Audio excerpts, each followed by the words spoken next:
Тады мына ханда еркелеп. Акаңыз чалып, не қылтат? Патшаның чорам құтасын, деді.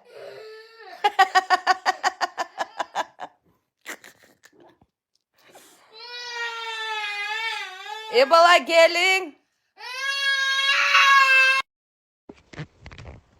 Жөн жат хан. Азыр алып кетип каламын да. Жөн жат кыйкырып алгын. Шону узгон эле жаңы. Жөн отыр. Телефон көрүп, о биля-билан ойно. Илебай жөн үнүң чыгарба, бар, тата кыл тез-тез.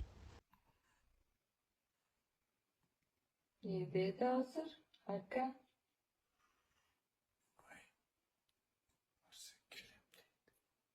Жөн жат деді.